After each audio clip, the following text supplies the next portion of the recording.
एक सुनसान जंगल से होकर एक ट्रेन गुजर रही थी। आधी रात का समय था।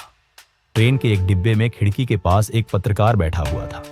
वह बाहर के दृश्य देख रहा था। तभी उसके ठीक बगल वाली सीट पर एक अजनबी आकर बैठा। वह आदमी पत्रकार से पूछता है, तुम कहां जा रहे हो?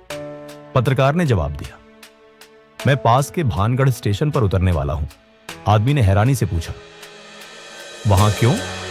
पत्रकार बोला, सुना है वहां एक किला है जिसमें भूत प्रेत और चुड़ैलों का वास है। मुझे इन बातों पर विश्वास नहीं है, इसलिए खुद देखने जा रहा हूं। साथ ही इस पर एक रिपोर्ट भी तैयार कर लूंगा। यह सुनकर वह आदमी गंभीर स्वर में बोला, तुम्हें वहां नहीं जाना चाहिए, वह जगह खतरनाक है। पत्रकार हंसते हुए बोला, यह सब अफवाहें हैं, सच और झूठ का पता तो वहीं जाकर चलेगा। इतना सुनते ही वह आदमी हल्का सा मुस्कुराया और उठकर वहां से चला गया। पत्रकार खिड़की से बाहर देखने लगा।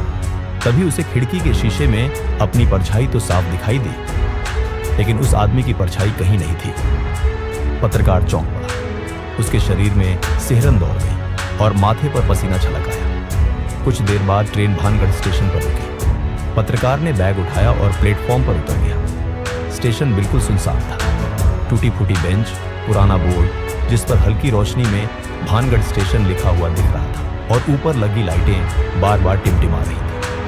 चारों ओर एक अजीब सा सन्नाटा था। पत्रकार ने हिम्मत जुटाई और स्टेशन से बाहर निकलकर किले की ओर बढ़ने लगा।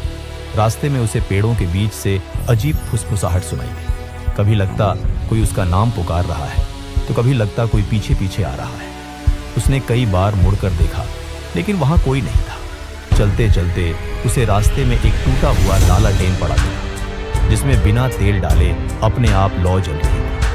उसने डर के मारे उसे हाथ भी नहीं लगाया और जल्दी जल्दी आगे बढ़ गया। किले के करीब पहुंचते ही उसके कैमरे की बैटरी अचानक आधी हो गई, जबकि अभी अभी उसने बैटरी चार्ज की थी। किले का दरवाजा टूटा फूटा और जंग लगा हुआ था। अंदर कदम रखते ही ठंडी हवा का जोरदार झोंका आया। अंदर चारों ओर घुप अंधेरा, टूटी दीवारें और अजीब आवाजें। पत्रकार ने कैमरा निकाला और शूटिंग शुरू की। तभी उसने महसूस किया जैसे कोई उसके कंधे को हल्के से छूकर चला गया हो। वह झटके से पीछे मुड़ा, लेकिन वहां कोई नहीं था। उसने कैमरे में झांककर देखा तो स्क्रीन पर एक परछाई खड़ी नजर आई। वह घबरा गया। अचानक दीवारों से आवाजें आने लगी, लौट जा, यहां तेरे लिए कुछ नहीं है, तू बच नहीं पाएगा।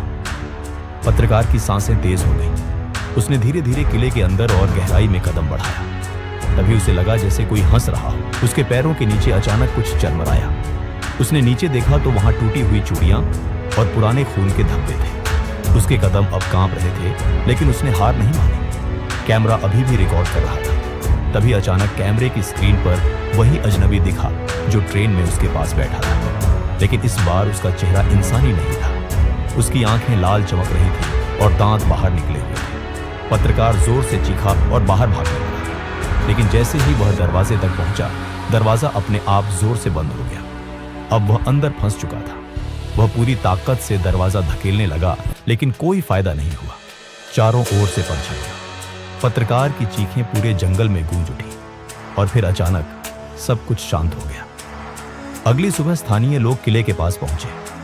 उन्हें वहां पड़ा मिला पत्रकार का कैमरा, जिसमें उसकी आखिरी रिकॉर्डिंग थी, लेकिन पत्रकार खुद आज तक कहीं नहीं मिला।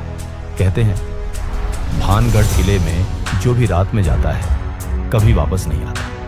अगर आप भी भानगढ़ किले की सच्चाई जानने की हिम्मत रखते हैं तो एक बार रात में वहां जरूर जाइए, लेकिन शायद वापस लौटना मुमकिन ना हो।